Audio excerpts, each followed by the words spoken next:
O convidado de hoje do canal do Tchau é o deputado federal Ottoni de Paula.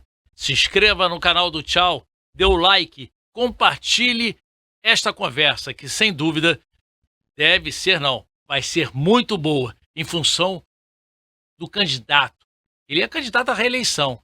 E eu pergunto de primeira ao deputado Ottoni de Paula. Obrigado pela presença, deputado. Tchau. É uma honra muito grande estar aqui com você e eu quero parabenizá-lo por esse espaço democrático e parabenizar também os seus seguidores pela boa escolha de seguir seu canal. Perfeito. O país vive extremismo. O senhor começou como bolsonarista. Agora ficou um pouquinho perto do Lula. O senhor é o quê agora? Como é que está essa situação? A situação é o radicalismo mesmo no país? Bem, eu sou o Ottoni de Paula, cidadão brasileiro que tem a capacidade de raciocinar, que tem o senso crítico apurado, inclusive para fazer a autocrítica também, as auto-observações, não é? É que nós vivemos hoje um momento onde isso é muito graças também a esse fenômeno chamado redes sociais, não é? Com esse fenômeno poderosíssimo que são esses algoritmos, que coloca toda a sociedade em pequenas bolhas, pequenas caixas, não é?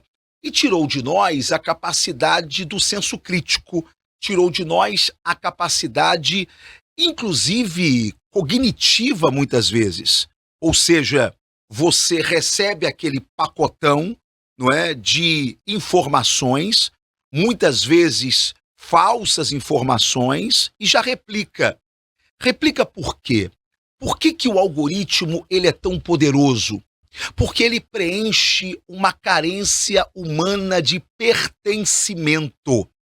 Então, quando você se sente pertencente a um determinado grupo, e a bolha ela é um grupo social, não é? Então você entende que você tem como missão de vida defender o seu grupo.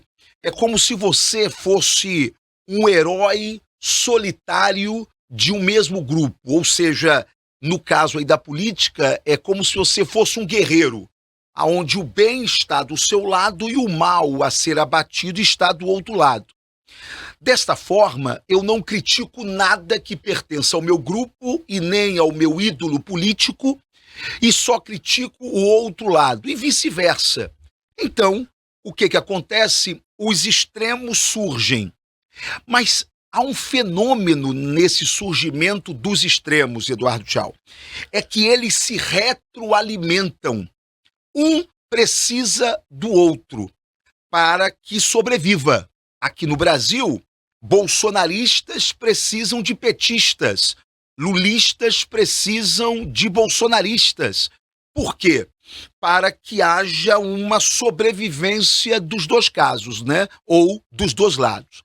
Então, eu entendo o seguinte, a polarização, ela sempre foi muito bem-vinda na política. Mas qual é a diferença entre a polarização antiga e a polarização atual? É que a atual é tóxica. A antiga, ela era uma polarização de ideias. Rede social também. Hoje não. Hoje você discute pessoas. Hoje você não discute ideias. Com isso o Brasil fica para trás. Por isso problemas reais que afetam a nossa população, não é? Eles são colocados de lado porque a prioridade é defender o meu político favorito. Então, eu não faço mais parte deste mundo que é a pequena política brasileira, tá certo? Sei que estou pagando um preço, e sei que estou pagando um preço alto, é ano eleitoral. Se alguém pensa que eu não sei fazer o teatro que muitos querem, eu sei fazer, não é? Alguém já me perguntou se eu tenho medo de perder a minha reeleição. Eu tenho medo de perder o meu caráter. Eu tenho medo de perder a minha consciência. Então é em nome dessa consciência que eu luto hoje contra esses extremismos, seja de um lado ou seja do outro, para que a gente volte a pensar o Brasil. Foi uma autocrítica que eu tive que fazer a mim mesmo. E ao me autoanalisar, eu entendi que eu precisava não mudar, mas voltar a ser aquilo que eu sempre fui. Eu sou pastor há 30 anos pelas Assembleias de Deus, que é a igreja mais periférica do Brasil, não é? Que está na favela, que está no asfalto. Portanto, eu sempre fui esse Ottoni.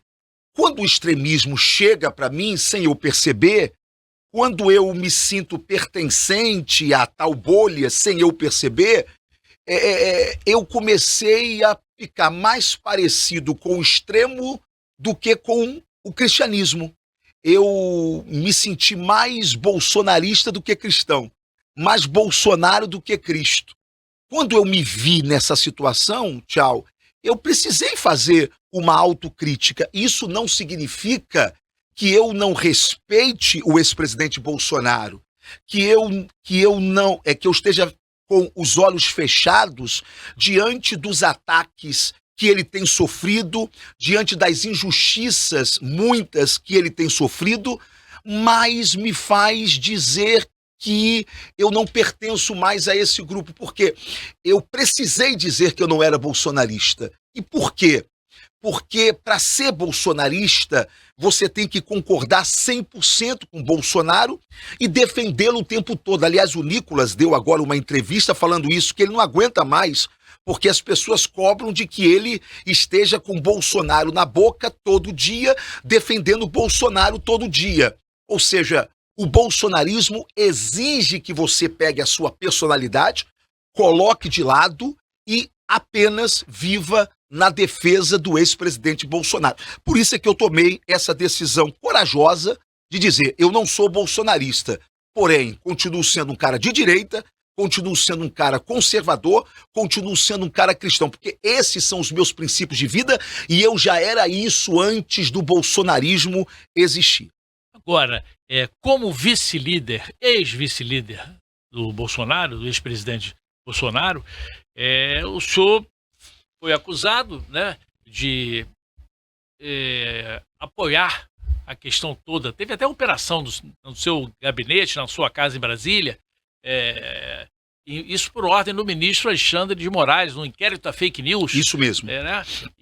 Fiquei 2 anos sem rede social. 2 anos. Vim para uma reeleição sem ter direito a dizer que eu era candidato pelas redes sociais. Tudo isso. Isso aí tudo fez com que o senhor até chamasse o ministro Alexandre de Moraes de lixo, né? No ímpeto da revolta. Sim. O senhor mantém? Na verdade, eu não mantive por uma autocrítica. Bem-aventurados são as pessoas que têm capacidade de se autocriticar. Porque ver o erro do outro é muito fácil, Ver a falha do outro é muito fácil. Ver a minha falha é muito difícil. Eu fui tomado naquele momento por um sentimento de revolta, por uma emoção muito grande, porque eu entendi de que uma decisão do ministro Alexandre de Moraes contra um jornalista de direita bolsonarista que impunha ele a não poder trabalhar, e esse era o ganha-pão desse jornalista, a época que eu nunca tinha visto pessoalmente, que eu não tinha relação nenhuma, mas o meu senso de justiça fez com que eu defendesse esse jornalista. E naquele momento eu adjetivei o ministro Alexandre de Moraes e depois eu percebi que eu cometi alguns exageros naquele momento que eu não precisava falar, que eu não precisava dizer e não fazia parte do meu vocabulário enquanto pastor, tá certo? Então, eu não me arrependo das críticas, eu me arrependo do exagero das adjetivações. Talvez isso muito movido pelo sentimento que havia na época, não é? De que o bolsonarismo, ele, para fazer esse enfrentamento, ele adjetivava pessoas, ele falava sobre o comportamento das pessoas. Você lembra que o Dória, muitas vezes, ele era acusado, ele era acusado de homossexualidade, isso aí sem nenhuma prova. Ex-governador de São Paulo. Se bem que homossexualidade também não é nenhum crime, pelo amor de Deus, mas o bolsonarismo tinha e tem ainda essa característica de tentar diminuir o outro ser humano na hora em que ele entende que esse outro ser humano é um inimigo a ser vencido. Ou seja, foge do debate de ideias e vai para um ataque pessoal. E naquele momento eu fiz um ataque como um bom bolsonarista à época, eu fiz um ataque pessoal ao ministro Alexandre de Moraes. Aí eu me arrependo. Eu poderia ter feito todas essas críticas sem fazer um ataque pessoal a ele e ao comportamento que eu julguei errado que ele estava tendo naquele momento. Teria sido acusação a questão do desvio de verba do gabinete para incentivar, né, o Zap, né, o WhatsApp das notícias, entre aspas, falsas, ou não, do fake news, não é isso? Sim. Na verdade, naquele momento, assim como hoje, não é? Hoje o ministro Alexandre de Moraes ainda deve configurar entre os brasileiros mais odiados, não é, do Brasil, não é? Seja de quem é de direita ou seja quem é de esquerda, pelos seus posicionamentos, e eu não estou entrando aqui nesse mérito desses seus posicionamentos. Eu tenho críticas veementes e muito claras ao ministro Alexandre de Moraes. Mas eu acho que em nome do bom debate, não é? Em nome do bom debate, a gente precisa sempre manter um nível mínimo de respeito até para com seu algoz, até para com outro, não é? A fim de que esse seu algoz ele seja exposto para a sociedade não pelas adjetivações que você lhe faz ou pelos xingamentos que você profere, não é? Mas realmente desnudando aquilo que ele está fazendo, ou à margem da lei, ou fora do devido processo legal, etc. Não é? É isso. Agora, ontem, se não me engano, o Alan dos Santos teve a sua rede mais uma vez cortada, interrompida, barrada pelo ministro Alexandre de Moraes. Quer dizer, ele não para também nessas questões, né? Ele acredita que mesmo o Alan, que já foi entrevistado aqui também, via remoto, ele é crítico, e um crítico veemente, né? Dessa postura dos dois ministros, tanto do Toffoli como também do Alexandre de Moraes, e acabou, o que aconteceu? Mais uma vez perdeu a rede. Acho que isso não está certo, né? Entendeu? É claro que não está certo, Tchau. Na verdade, o ministro Alexandre de Moraes, ele tem um estilo de que, e é um estilo Maquiavel, né? Isso aí, Maquiavel, ele ensina isso ao príncipe, de que a autoridade ela não precisa ser amada, ela precisa ser temida, não é? E talvez o ministro Alexandre de Moraes parta desse princípio. Ele não está preocupado em ser amado, ele precisa ser temido, não é? Agora, eu acho que é muito importante de que os ministros, seja o ministro Alexandre de Moraes, seja qualquer outro ministro, entenda que uma coisa é uma crítica pessoal que, quando passa dos limites, não é, da crítica pessoal e passa a ser um ataque, esse ministro tem todo o direito, ao se sentir ofendido, de, como qualquer cidadão brasileiro, buscar a justiça e a sua indenização dos ataques morais que ele possa ter sofrido. Ok. Agora, o grande problema no Brasil é que os ministros se confundem com a corte. É que os ministros se confundem com o tribunal. Ou seja, criticar o CPF de um ministro não significa, ou criticar um ministro no seu CPF, não significa uma crítica ao CNPJ da Corte ou do Supremo Tribunal Federal. Ou seja, o ministro não é o Supremo Tribunal Federal. Por isso, as falas, as críticas e até mesmo ataques pessoais aos ministros não significam um ataque à Suprema Corte. Por quê? Uma coisa é o cidadão ministro do Supremo Tribunal Federal, que pode e deve ser criticado como qualquer servidor público, e ele é um servidor público.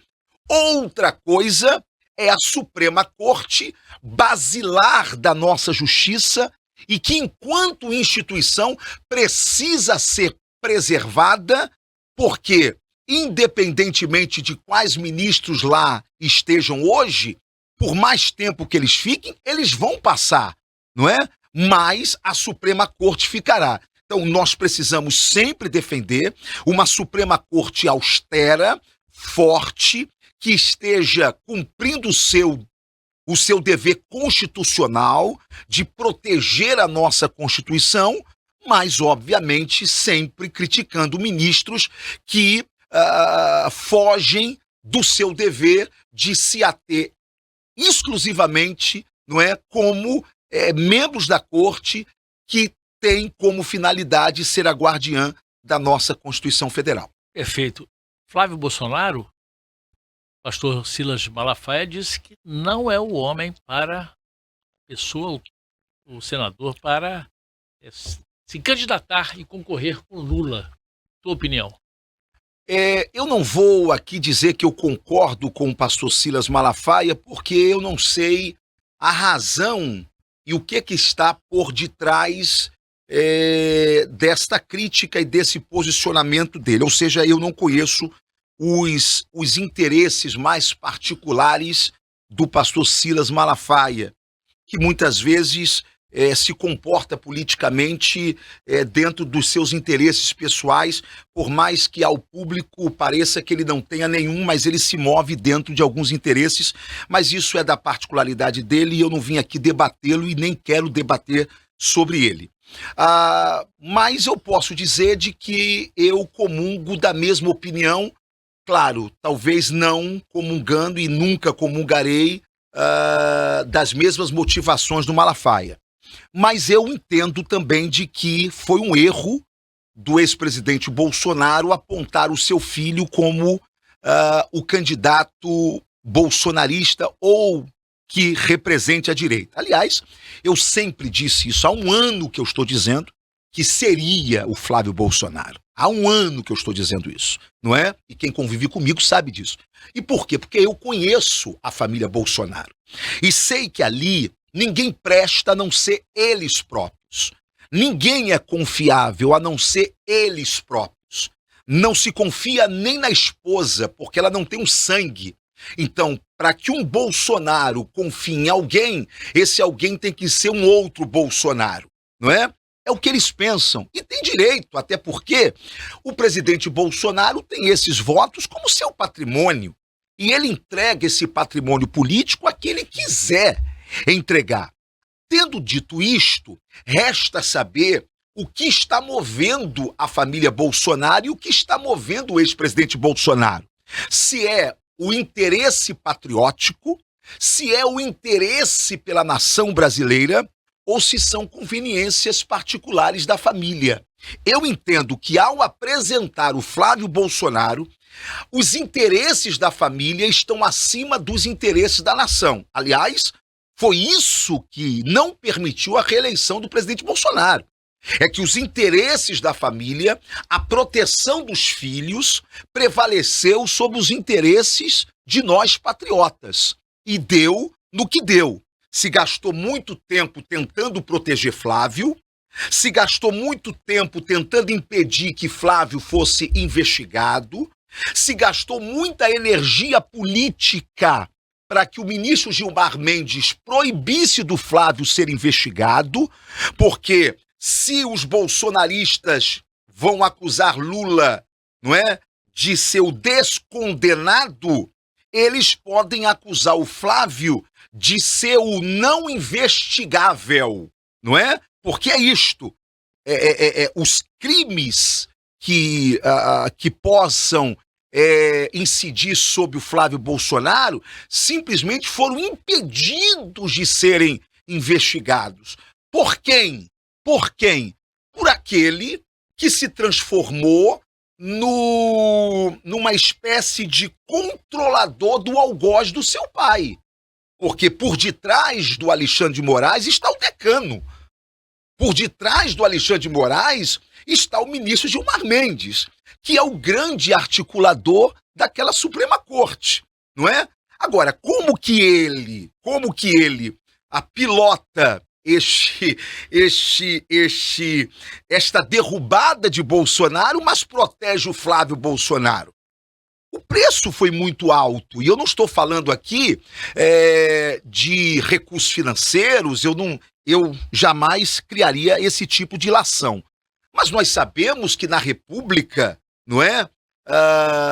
Essas coisas, elas não são de graça. Alguns interesses são atendidos, são contemplados, e a pergunta é, não é? O que custou ao Brasil o Flávio não ser investigado, não é? Então, agora pode ser que o jogo, ele se candidatando, não, tudo isso seja e jogado. É por isso que eu disse na minha rede social que eu não apoio o Flávio. Por quê? Apoiar o Flávio é dar reeleição a Lula.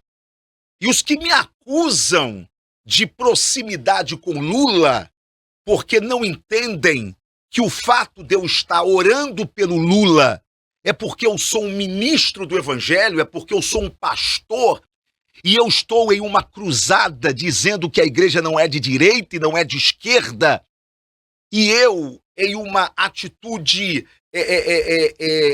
muito clara de ser didático, eu disse, eu vou mostrar o que é ser igreja, ainda que politicamente eu soubesse que eu ia pagar um preço. Isso. Tá certo? Por essa idolatria que se criou na igreja de Bolsonaro. Mas eu resolvi ser didático. Vou lá e oro. Por quê, tchau?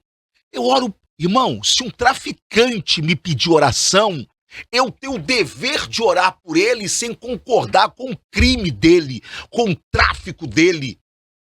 Orar pelo Lula não significa concordar com a sua corrupção ou com a corrupção dos seus parceiros, dos seus parceiros. Significa que aquilo é uma alma. É uma alma que, na minha concepção bíblica, teológica, cristã, Deus quer salvar. Apesar de que muitos acham que Lula não tem salvação, só veio salvação para Bolsonaro. Então, resumindo sobre o Flávio, eu tenho falado isso para quem quiser ouvir.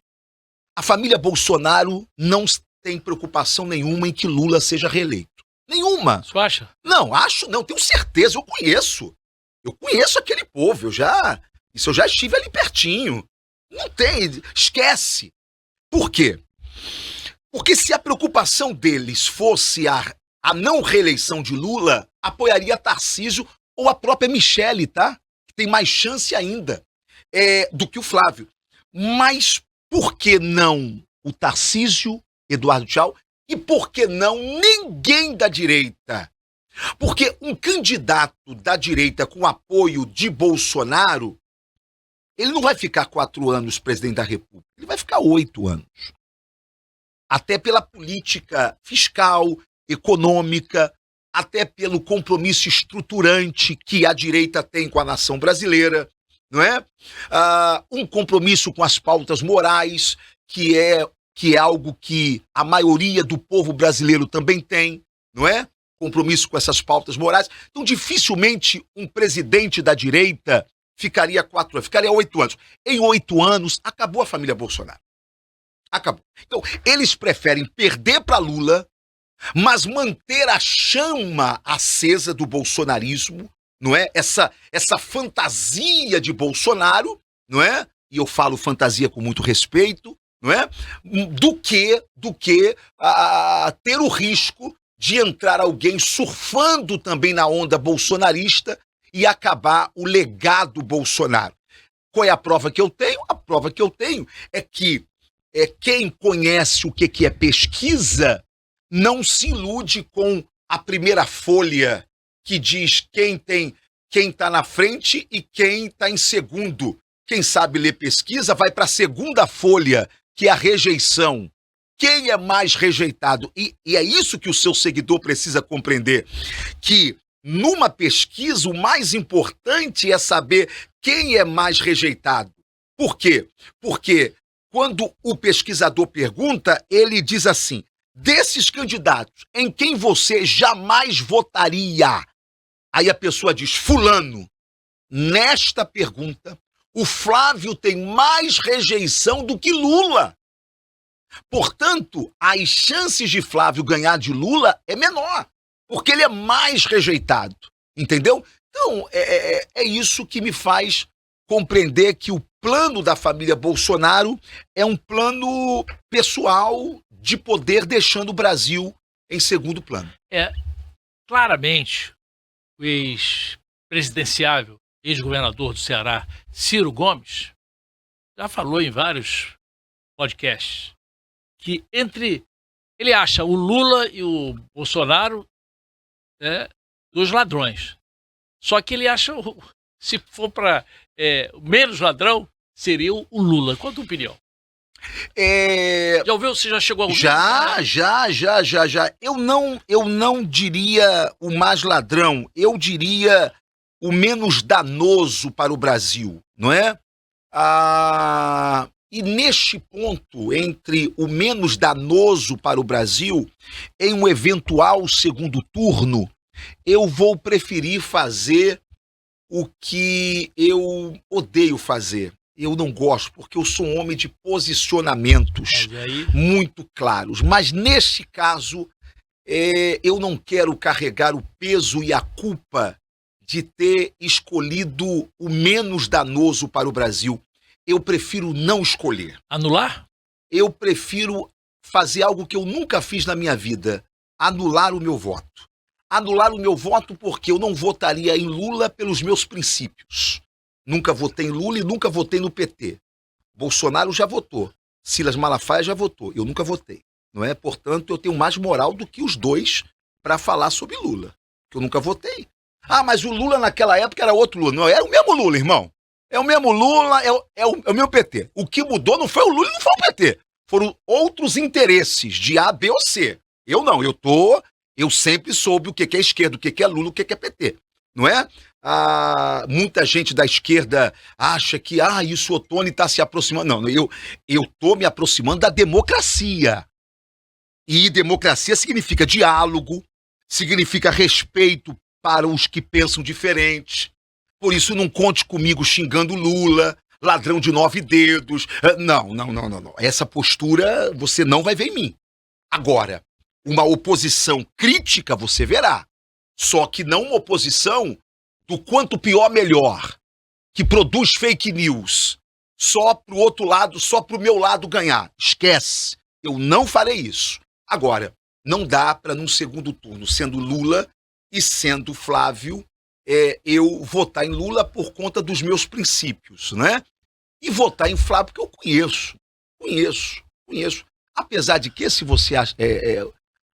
Você não me perguntou, mas eu acho que não vai ter segundo turno, não. Você acha que o Lula ganha logo de primeira? Eu acho que Lula ganha no primeiro turno e eu vou lhe dizer por que ganha no primeiro turno, não que eu torça e não com o meu voto. Pense comigo. 2022, Lula sai da cadeia um ano antes para ser candidato a presidente da República. Quem libera Lula? O grupo mais odiado do Brasil, que são os ministros da Suprema Corte.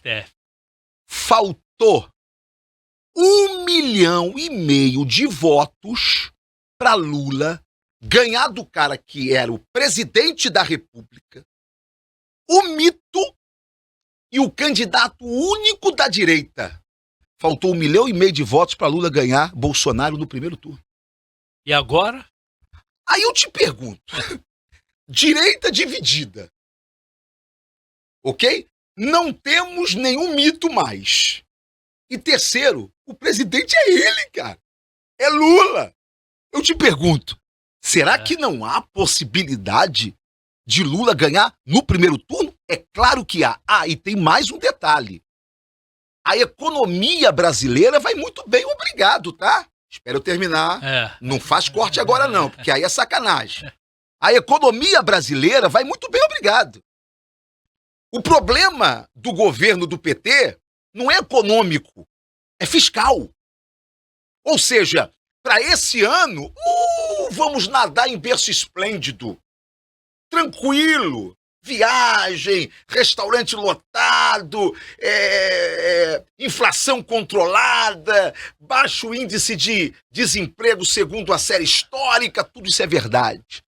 Agora, tem um componente fiscal que vai estourar agora em 2027, meu irmão.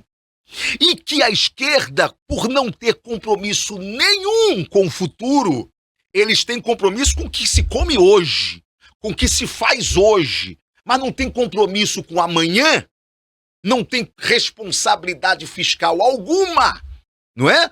O que vai acontecer? 27 vem aí. E 27, o mercado e os economistas nos mostram um rombo fiscal que vai fazer com que a nossa economia seja uma economia tão combalida e insolvente. Nós fechamos agora por irresponsabilidade desse atual governo, não é? E se o Lula precisar que eu ore por ele de novo, eu vou orar por ele de novo. Eu vou orar até Deus libertar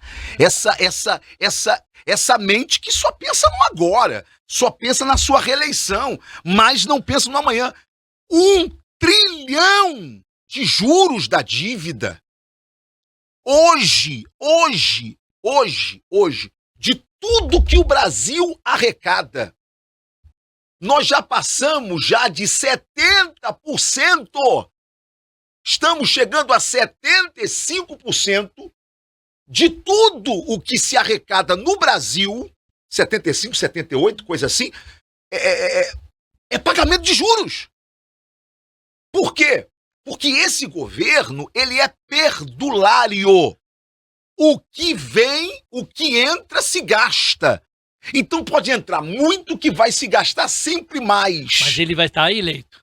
Ele quer a eleição. Sim. Por quê? Porque a sensação do brasileiro, que também, vamos lá, a nossa cultura também não é de pensar no amanhã. Não é isso? A nossa cultura é hoje, agora, e vambora e toca o barco, até porque nós não temos educação financeira como uma educação de base, como os europeus têm, não é? Já na escola se aprende o que é, não é, o que é controle financeiro, pessoal e tal. Nós não temos essa cultura. Então o brasileiro, meu irmão, na sua grande maioria, não é? Nós brasileiros, eu tô falando nós brasileiros, não é? Tendo o churrasquinho, não é? Tendo a cervejinha, não é, para quem bebe, tendo a sua Coca-Cola para quem não bebe, vamos embora tocar a vida e vamos ver o que se espera aí do amanhã. Só que isto, para a economia, para a vida real, é um crime, e esse crime está sendo imposto por esse governo ao povo brasileiro. Deputado, são mais de 80 projetos, assistencialismo, mais de... o Lula provocou, até o Kit Gás agora, fiz até um trabalho agora recente, o gás do povo. Gás do povo. Quer dizer, são vários situações que é só voto, ele quer o voto. Vamos lá.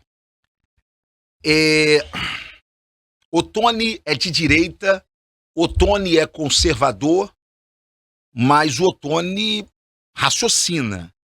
Eu tenho vida própria no meu raciocínio, tá? Portanto, programas assistenciais.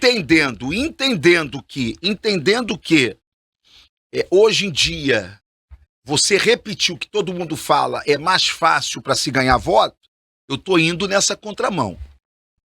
O problema do Brasil não são os programas sociais. Por mais que a direita bolsonarista tenta impor isso na nossa mente, no nosso raciocínio. Nós poderíamos ter os mesmos programas sociais, assistencialistas, não é? Porque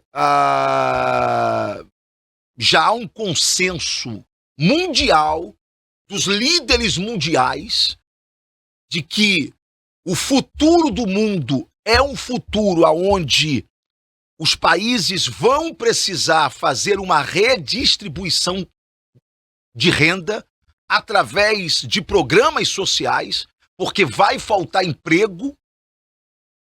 Hoje já falta qualificação, vai faltar emprego.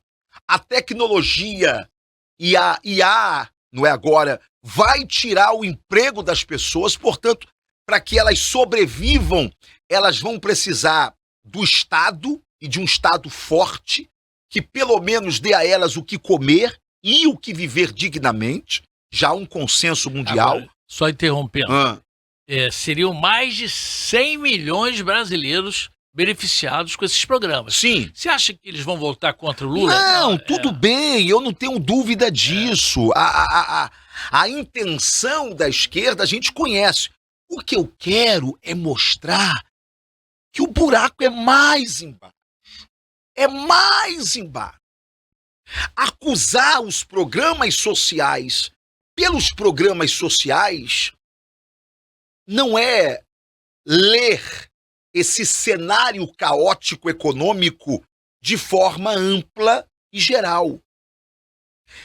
Vamos lá para o mal provocado pela direita, pela minha direita.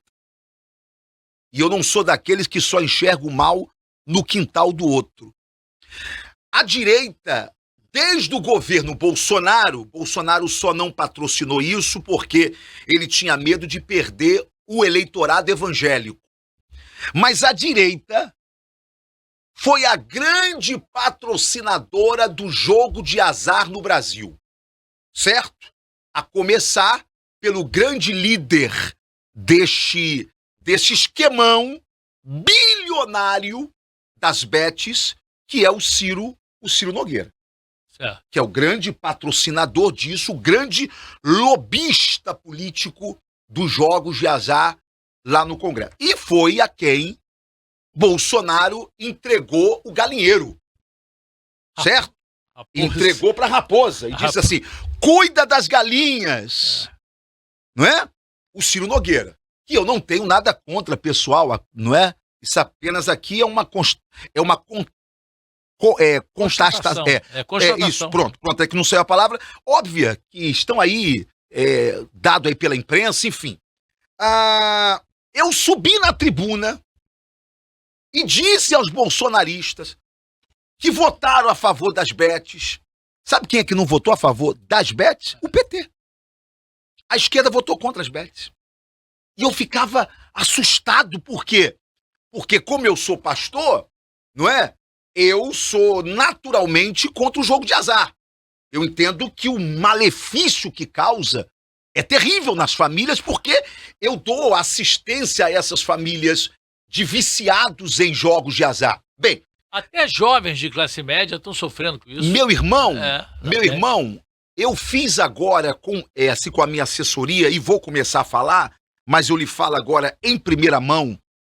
Sabe quanto que o jogo de azar movimentou no Brasil e movimenta durante um ano? Bom. Ele movimenta 90%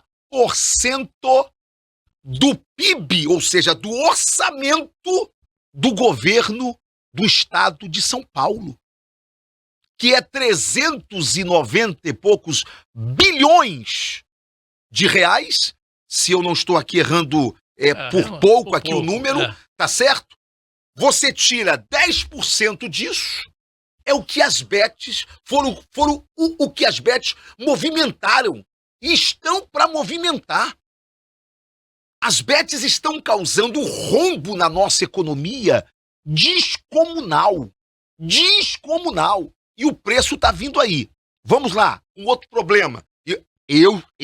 Eu só estou aqui pontuando de que achar de que o problema é apenas os programas sociais. Entendi. É reproduzir o que a elite brasileira, que não tem compromisso nenhum com o social, quer que a gente acredite de que o problema é o pobre, certo?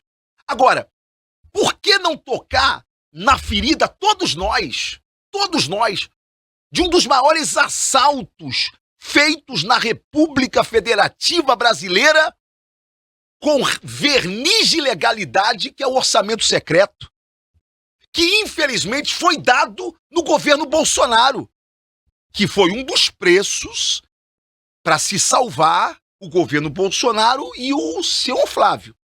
Foi um dos preços, tá certo? Orçamento secreto, que não foi Lula que deu. Lula está tentando tirar, não é? Foi Bolsonaro que infelizmente deu, tá certo? Pois bem, e que muitos bolsonaristas agora já estão me xingando e dizendo: seu traidor, seu traidor, seu traidor. Eu não sou traidor, eu só não tenho político de estimação mais. Eu me libertei dessa fase. Se o Lula erra, eu denuncio. Se Bolsonaro erra, eu denuncio. Assim como todos os ataques que ele sofre injustamente, eu vou denunciar também, tá certo? Muito bem. Rapaz, o orçamento secreto é um crime. É um crime. É um crime. E por que é um crime? Tchau, preste atenção. Nenhum deputado, eu sou deputado federal no meu segundo mandato, nenhum deputado, por mais bem intencionado que ele seja, ele consegue transformar as suas emendas em obras estruturantes que o Brasil precisa. Primeiro que a emenda dele, por mais que ele receba, por mais que ele seja da prateleira de cima, porque lá tem isso, São né? mais de 40 milhões? São mais, certo? Mas ele não consegue juntar tudo para fazer uma ponte, por exemplo. Para construir um hospital, por exemplo. Tá certo? Então, ele vai priorizar a sua base eleitoral. Ele vai pulverizar. E eu não tô falando que ele tá roubando, não, tá? Eu só tô falando que ele não tem a capacidade de fazer daquele dinheiro obras que o Brasil precisa. Esta capacidade, essa visão macro, quem tem é o governo federal. Certo? O Flávio Dino tentou moralizar isso, dizendo o seguinte, lá atrás, antes dessa investida dele contra o orçamento secreto. Ele disse o seguinte, pelo menos as emendas de bancada, quando se reúne todos os deputados federais daquele estado, essas emendas de bancada não poderão ser rateadas entre os deputados federais daquele estado para fazer o que querem fazer. Deve-se escolher obras estruturantes para que pelo menos as emendas de bancada sirvam para obras mais estruturantes.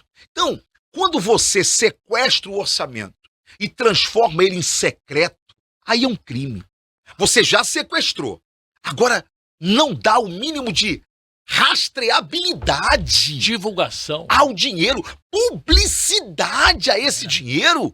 Irmão, eu tenho que dizer isso aqui. Você, por que eu tenho que dizer isso aqui? Senão eu vou fazer parte do crime.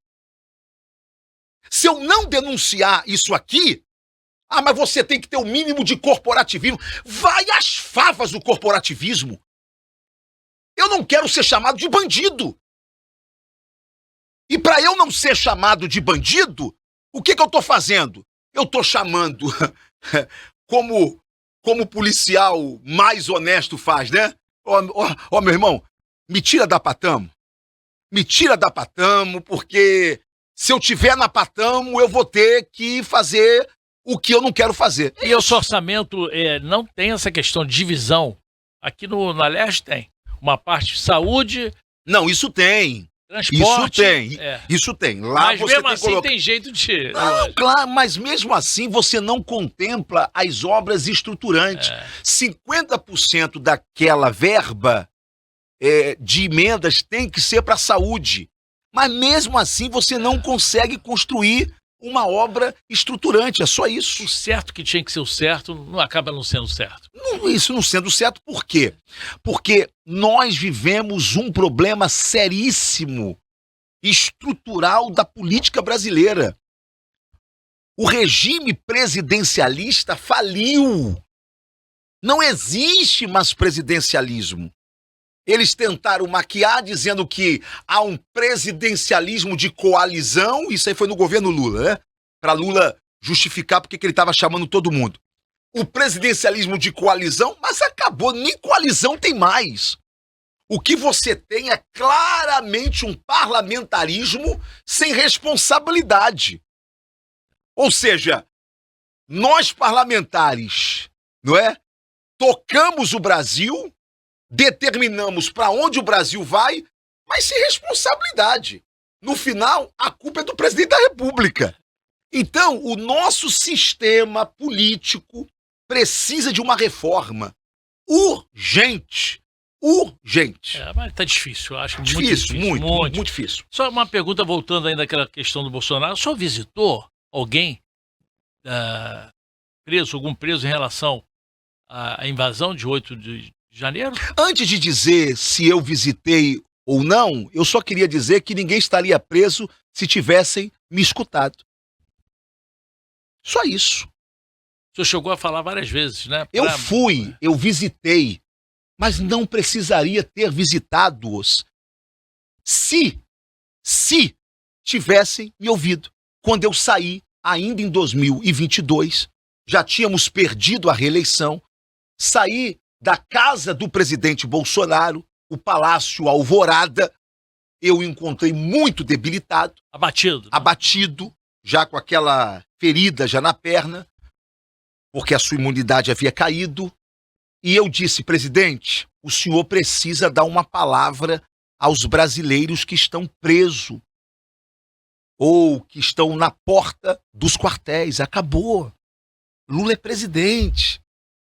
Mas ele resolveu não me ouvir, porque ele tinha a esperança de que o comando das Forças Armadas ainda se sensibilizasse com aqueles brasileiros que lá estavam. Bem, quando eu me vi sabendo que ia acontecer alguma coisa, aí eu chego no meu gabinete, tem uma repórter lá. E aí, no meio da entrevista, eu solto. Eu disse, olha, eu sei que vão me chamar de traidor, mas eu vou falar. Saiam da porta dos quartéis. Vocês serão presos. E não haverá ninguém que os defenda. E aí começaram traidor. Essa máquina de rede social bolsonarista é poderosa, faz uma lavagem cerebral, e todo mundo achando tic-tac, o presidente saiu, porque Mourão assume, e ele é o general, e que vai dar o contragolpe do golpe, e 72 horas, lembra disso, né? Isso aí, 72 horas, aquelas ilusões. Aí houve a invasão. Aí, comi no dia 8, que você não me perguntou, mas como eu não tenho medo de falar a verdade, pode falar. Se alguém me perguntar, houve golpe ou tentativa... A minha pergunta era essa, exatamente. Em função disso, o presidente tinha esperança de que poderia reverter a situação? Houve tentativa de golpe no dia 8? Não, porque não tinha ninguém ali armado pro golpe. Mas houve o desejo. O tumulto era para que houvesse uma intervenção militar. Ninguém estava ali inocente. E essa história de infiltrado, por favor, é para inglês ver, irmãozinho. Não cai nessa ilusão, não.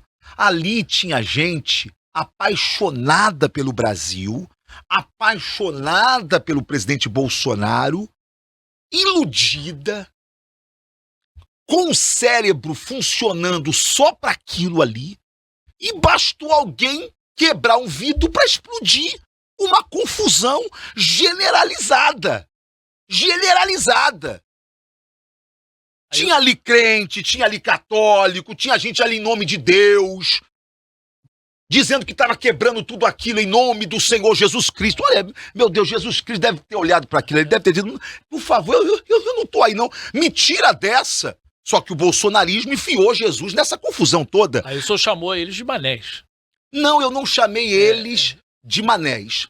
Quem chamou eles de maluco foi Bolsonaro diante do Alexandre de Moraes, que disse que esses caras que estavam na porta dos quartéis eram malucos, tá certo? Eram doidos. Até porque, segundo ele, diante do Alexandre de Moraes, é só você ver aí essas imagens, os generais, as Forças Armadas jamais fariam aquilo. Jamais, jamais. Só que durante 3 anos, Bolsonaro iludiu a todos nós, dizendo, diga o que eu tenho que fazer, que eu vou fazer. Essa minha caneta tem tinta, ela é poderosa, sabe? Mas... É aquele cara que fica cantando a mulher, cantando a mulher, cantando a mulher, quando ele entra no quarto com ela, ela descobre que ele é homossexual. Então você blefou com ela, pô. Pelo amor de Deus, você nunca quis, então por que fez? Então por que Bolsonaro excitou? Aquele povo estava ali excitado pelas palavras de comando do Bolsonaro. Este foi o erro dele. Aliás, eu não sei se você sabe, mas para todos que foram presos, houve a proposta de acordo de não persecução penal. Eu soube. Para todos. Mas ninguém aceitou. Muitos não para todos. Os que aceitaram foram para casa, tornozeleira, mas estão em casa. Os que ficaram, cara, foram os que achavam que aceitar um acordo de não persecução penal era trair a causa, era trair o país. Os que ficaram ainda achavam que haveria alguma coisa. Olha o tamanho da lavagem cerebral. Então é essa covardia com o povo brasileiro que eu tenho que denunciar e eu vou denunciar. Mas na verdade, o que o senhor falando aqui, dá para entender que o senhor acha que não houve golpe, mas houve a intenção. Houve o desejo. Aquele povo estava movido por uma fantasia. Aquele povo estava movido pelos blefes. Os blefes. Eu entendo o seguinte, numa jogada de pôquer, xadrez, não sei, você pode blefar. Faz parte do blefe. Faz parte do jogo blefar. Agora, viver o jogo todo blefando, não dá. Não dá. Tchau. Como que eu vou te chamar pra minha casa pra jantar? Tchau. Pô, tchau. Você não janta lá em casa? Pô, tchau. Eu já te chamei várias vezes pra jantar lá em casa. Pô, vambora, tchau. Vai, diga a data. Aí você topa. Aí quando eu vou, não tem nem uma batata frita. Não tem janta, não tem nada. Nem a cozinheira foi lá naquele dia. Você vai falar assim, pô, esse cara me enganou. Entendeu? Ou seja, muito mal comparando essa analogia, se Bolsonaro sabia que ele não tinha os militares e que os militares só tinha a Marinha, não iam topar, porque ele falou que eles não iam topar aquela loucura, e que era uma loucura mesmo. Venhamos e convenhamos. Um golpe, seja por qualquer razão que fosse, é algo altamente danoso para a nação brasileira. Mas todos nós estávamos ali movidos àquela loucura toda, naquela lavagem cerebral. Cara, não avisar ou excitar o povo para na hora falar assim, eu não sei de nada. Ele acabou até viajando, né, também para Estados Unidos, né, é feio. Aliás, eu não sei se você sabe, depois você pode aí pesquisar como bom jornalista que você é, ele atrasou a viagem dele porque eu dei uma entrevista para o Metrópole dizendo que a viagem do presidente Bolsonaro para os Estados Unidos, sem falar ao povo brasileiro, sem falar aos patriotas que estavam na porta dos quartéis, beirava covardia, eu falei. Aí me ligaram de lá. O presidente ficou com raiva de você. Falei, irmão, pega a raiva dele, faz o pacote e coloca em qualquer lugar. É sacanagem. Como é que ele vai sair do Brasil sem falar nada? Ele não passou nem faixa. Aí ele adiou essa ida dele, não é? Pro outro dia. Isso aí, se eu não me engano, ele ia numa terça, ele só foi numa quarta. E aí ele falou ali, mas enfim, não falou aquilo que tinha que falar, que a gente perdeu, vambora. Ah, mas perdemos pra urna. Vamos lá, numa boa. Urna eletrônica. Numa boa. 4 anos pra provar a teoria da fraude da urna. 4 anos. Não se provou. Diante do ministro Alexandre de Moraes, ele diz que não tem prova nenhuma de fraude. Ele diz que não tem prova. Mas ele criou isso no nosso imaginário, certo? Apesar de eu entender que você tinha que ter realmente o comprovante de votação. Isso eu sou a favor, certo? Impresso ali, que fica lá na caixinha. Não é que você leva para casa não, pelo amor de Deus. Fica lá na caixinha, para uma eventual contagem de votos. Beleza. Constatação. Tendo dito isto, tivemos 4 anos para provar o que não foi provado. Mas suponhamos, Bolsonaro tem razão e tem fraude. Por que Flávio vai disputar a eleição com a mesma urna eletrônica que rouba? Ele já fez parte do jogo, né? Não, ele não tinha que disputar. Ele tinha recusar, que dizer, né? gente, eu não vou disputar essa eleição porque eu vou perder. Por que você vai perder, Flávio? Ué, porque papai tem razão. A urna, ela é fraudada. Então por que vão fraudar a urna contra o pai dele e não vão fraudar contra ele? Ele não tinha nem que participar desse processo. Aí ele ia mostrar pro povo brasileiro que realmente tem sacanagem.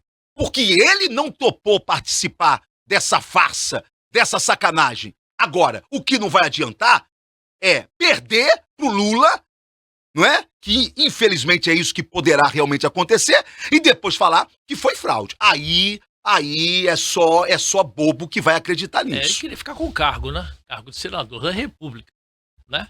Agora, antes de falar sobre a operação do governo do Estado, lá nos complexos do Alemão, e também da Penha,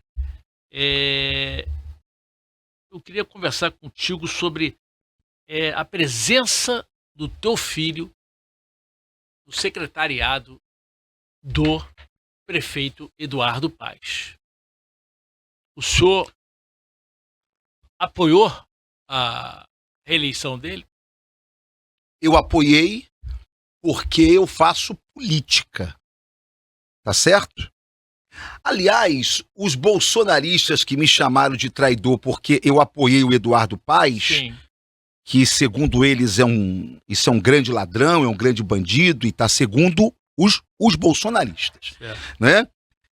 Qual a tua opinião? Não questionaram o fato do presidente Bolsonaro estar no partido do Valdemar Costa Neto. O Bolsonaro transformou o Valdemar Costa Neto, que eu não tenho nada pessoal, tá?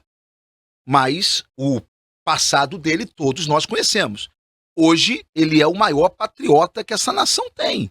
Ou seja, o poder do bolsonarismo é tão grande, a gente tem que realmente reconhecer que ele santifica os insantificáveis, não é?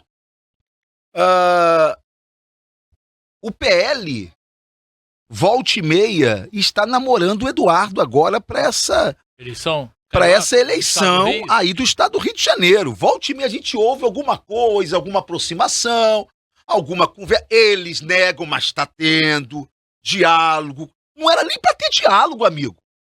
Não era nem para ter conversa. Aliás, eu só acho que o PL não vai caminhar com o Eduardo porque a Michele botou água no chope do PL na questão do Ceará, do Ciro, quando ela diz, não, ninguém vai apoiar o Ciro não, porque o Ciro xinga meu marido. Então isso vai também ter que prevalecer sobre o Eduardo, que por algumas vezes também xingou Bolsonaro. Xingou, vai. Então deverá ter esse problema aí no meio do caminho, porque a Michele tem um tamanho a ser respeitado, a ser considerado. Se não é considerado pela família Bolsonaro, é considerado pela população brasileira de direita, que olha a Michele como um quadro real e como a esposa que está ao lado do seu esposo, e está defendendo a honra dele. Então, dificilmente ali, por conta dessa história do Ceará, se avance.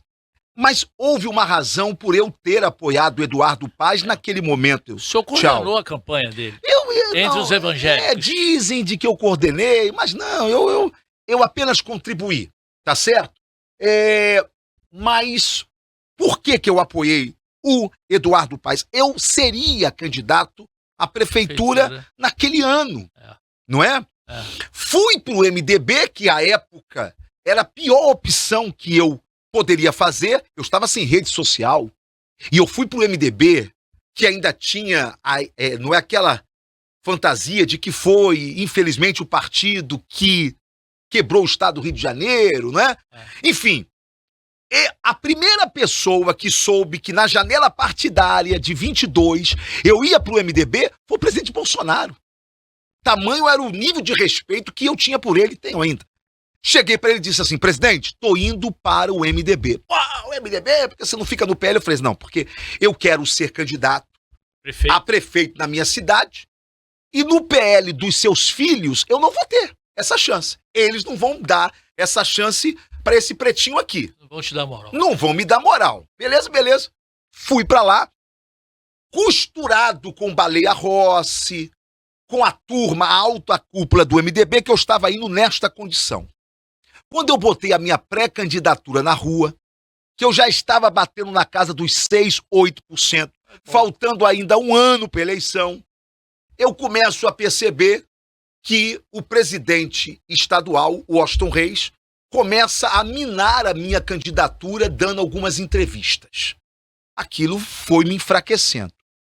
O que eu não sabia é que tinha um acordo entre o Washington e o Flávio Bolsonaro para eu não ser candidato, porque o Flávio temia que em um debate eu tivesse mais desenvoltura do que o Ramagem. Bem, então, eu chamei o Flávio e falei: Flávio, ô irmão, eu sou da casa, mano. Eu sou da casa. Sacanagem você fazer isso comigo. Quando eu vi que ele ia fazer, mesmo sem assumir que estava fazendo, negando, né? Eu sou da política. Eu sou da política. Sei que não adianta ficar olhando no retrovisor, chorando. Não adianta. Chamei o Flávio e falei assim: cara, aí, acho que vai ser um erro que vocês irão cometer. Vocês vão dar a eleição pro Eduardo no primeiro turno. Eduardo não é freixo. Eduardo tá no samba de manhã e tá no púlpito da igreja à noite. O cara é o suprassumo do bom malandro carioca, certo? Isso eu falo pro Eduardo até hoje, né? Eu falei: cuidado o que vocês vão fazer. Não, ele tá. Aí eu falei assim: então tá bom. Já que vocês querem me tirar do jogo, Flávio, em nome da história que a gente construiu, me dá só uma saída honrosa, cara. Reúne a imprensa, eu, você e Ramagem. E eu declino. Fica mais digno pra mim. Eu declino. Os caras, para não darem moral a esse preto aqui, a esse pretinho aqui, não é? Porque eles têm essa racismo. Não, eu não sei, essa dificuldade com o preto. Tem. Pega o Hélio Negão ali só pra ficar de figurante. Mas o Hélio não fala, pô.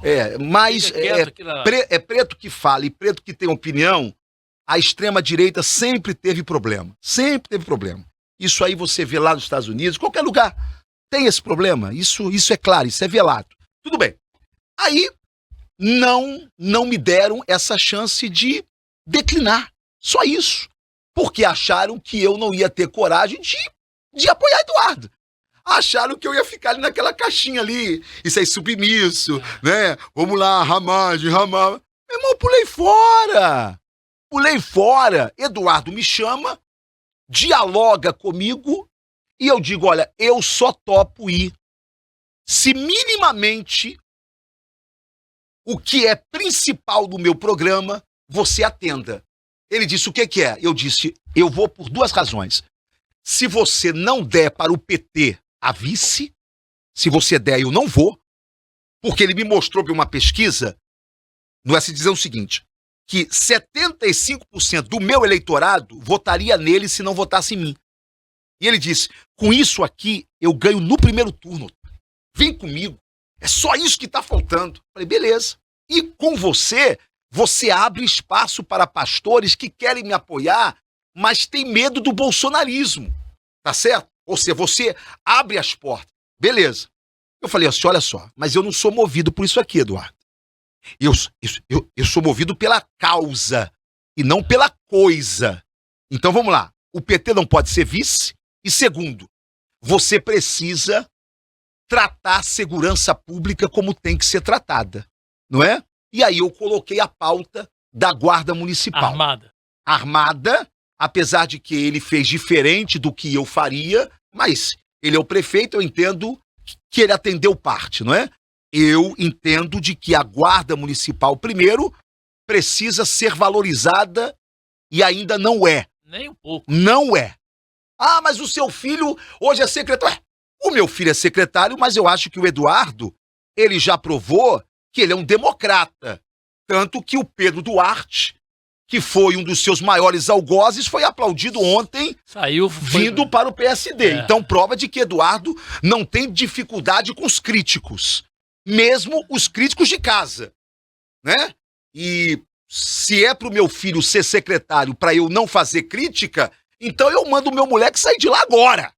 Agora está na cidadania. Não, né? Eu digo, Tony, sai daí porque papai não vendeu o direito à fala. Papai não negociou a fala. Porque eu digo sempre, tchau, de que na política ou você tem a verba ou tem o verbo. Ou tem o verbo. Quem gosta da verba, cala o verbo. E eu gosto do verbo. Por isso é que eu tenho dificuldade de receber a verba. Não é? Pois bem, então, eu faço as críticas. Eu acho que o Eduardo precisava tratar melhor a Guarda Municipal, plano de carreira, não é? O ticket alimentação da Guarda, os ambientes que a Guarda está são ambientes altamente precários, tá certo? Eu entendo de que deveria armar toda a Guarda, dar um treinamento para toda a Guarda. E não para esse grupo especial. Porque eu tenho medo do bandido chapado, drogado, ao ver um guarda, ele não identificar o que é um guarda armado e o que não é um guarda armado.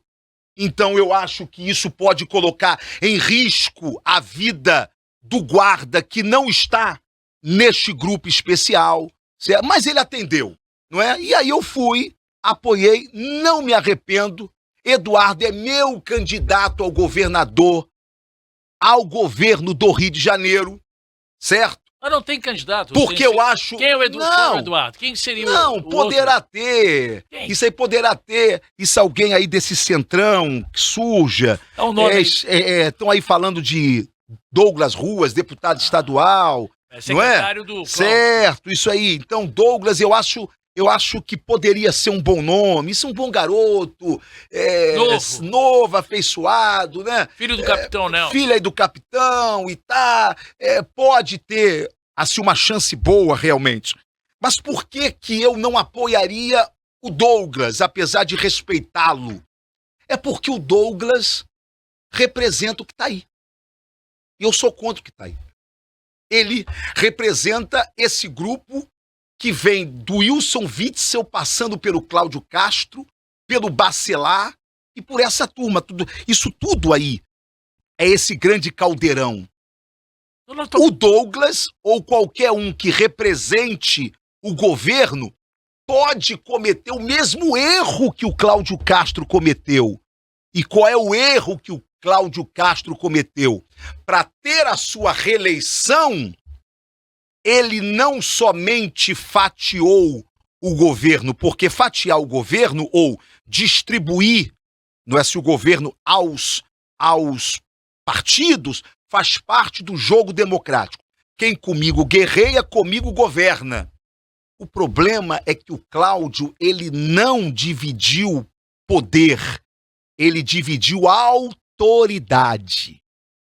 E o político, ele pode até dividir poder para governar, mas ele não pode nunca dividir autoridade. Quem manda no governo sou eu. Sentou, fez besteira, vai sair. Cláudio não. O Cláudio, cada um era dono do seu quadrado e poderia roubar à vontade, que ele não se meteria. Então, é isso que nós temos hoje, este grande Frankenstein que se tornou o governo do Cláudio Castro, aonde todo mundo se sente no direito de roubar um pouquinho. ou um pocão, tá certo? Por quê? Porque o governador não vai intervir contra. Então, eu não quero mais isso. Eu não quero mais esse modelo de governância Acha que com o no Eduardo meu estado. Paes não vai O Eduardo, você acontecer. pode acusá-lo e pode falar e fazer várias críticas a ele. Várias críticas. Mas uma coisa a gente tem que admitir. Eduardo não negocia autoridade. Eduardo não negocia autoridade. Todos os secretários, e o meu filho tá lá, e eu vejo isso aí de perto, Perfeito. tá? Tá aqui, meu irmão. Tá no controle. Não tem essa de que secretário faz o que quer fazer. E isso é muito importante para colocar ordem nesse estado que está essa bagunça toda. Por isso que eu voto em Eduardo, vou trabalhar para Eduardo, não porque ele seja perfeito ou a sétima maravilha do estado do Rio de Janeiro, mas porque hoje ele é a melhor opção em relação ao que nós temos aí. Operação do Alemão. Os 100 bandidos, as 100 pessoas mortas eram bandidos? E Bem, mesmo assim, o senhor chegou aí a visitar? vamos lá, você é um bom jornalista e você está aqui para me entrevistar e não ser entrevistado. Por isso, Lógico. essa pergunta você não precisa responder, ela é retórica. Qual é a garantia que você me dá que os 117 mortos eram todos bandidos? Não me responda, você não vai me dar. Você não vai me dar. Por que você não vai me dar? Porque passados 5 meses, o governo do estado do Rio de Janeiro ainda não entregou as imagens das câmeras corporais que mostrariam o que eu vi. O que eu vi. O que o senhor viu? Primeiro eu quero te dizer aqui uma coisa. Quem defende bandido, bandido é. Concordo, Primeiro ponto. Concordo. Segundo ponto. Se bandido troca tiro com policial, tem que morrer. É lógico. Tem que ir pra vala. Também acho. Porque o policial representa o Estado brasileiro. Primeiro ponto é esse. Agora, assim como eu tenho o dever, e o cidadão de bem tem o dever de defender a polícia, o cidadão de bem também, e eu me considero um cidadão de bem, precisa denunciar o mal policial.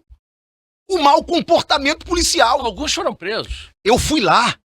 Eu estive lá. Até porque eu era vice-presidente da Comissão de Direitos Humanos da Câmara Federal. Cheguei lá. Os bolsonaristas me criticaram. Por quê? Porque eu fui ao lado de gente do PT. Até porque a Comissão de Direitos Humanos é cheio de gente da esquerda. O que eu vou fazer, meu irmão? O que eu vou fazer? Eu vou cumprir o meu papel político. E ao chegar lá, nós tivemos acesso a fotografias que mostravam indícios claros de tortura, de excesso policial, de gente, indícios de execução. Então, eu não fui contra... Deputado federal, o Tony de Paulo, se o cara reage, tem que matar, ué. Tá reagindo... mas eu não é. Mas foi isso que eu disse. Isso agora, tchau. Se o cara tá amarrado, o que justifica um tiro na nuca dele? E o senhor viu isso? Eu vi! Mas a população... O que justifica a cabeça de um bandido numa árvore? Mas quem disse que foram... Mas quem disse que não foi, tchau? É isso que eu estou dizendo. Eu conversei com alguns moradores, até que eu conheço, lá do Alemão, disseram que os bandidos que fizeram isso. Essa negócio da cabeça. Entendeu? Tchau, tudo isso é tão complicado. E tudo isso precisaria ter uma investigação profunda que a pesquisa deu que mais de 60% dos moradores da favela concordaram, e eles concordam com essa mega operação. Tchau, pelo amor de Deus, não é por aí. Assim como o morador da comunidade sabe o que o crime lhe impõe covardemente, ele sabe também o que a truculência policial faz. Então, bendita seja a polícia, estaremos sempre ao lado da nossa gloriosa polícia, mas uma mega operação. Vamos lá, matou bandido. Matou 4 policiais também. Mas tudo bem. 5. Uma mega operação. Uma mega operação daquele tamanho que não toma território. No outro dia, tchau, a boca tava lá. O tráfico tava lá. Ou seja, o que aconteceu? O que justifica a morte desses bravos policiais? Nada. Foi para inglês ver. Esta é a minha crítica. Esta é a minha crítica. Só isso. Agora, que tem que ter operação, tem que ter operação. Seguidas. E seguidas de inteligência também. Deputado Ottoni de Paula, uma última pergunta. O ministro Edson Fachin quer um código de ética, mas parece que está tendo divisão na corte e não vai ter. Como nós estamos já terminando, vai ser a minha resposta mais sucinta. Quem não tem ética, não cabe nenhum código de ética.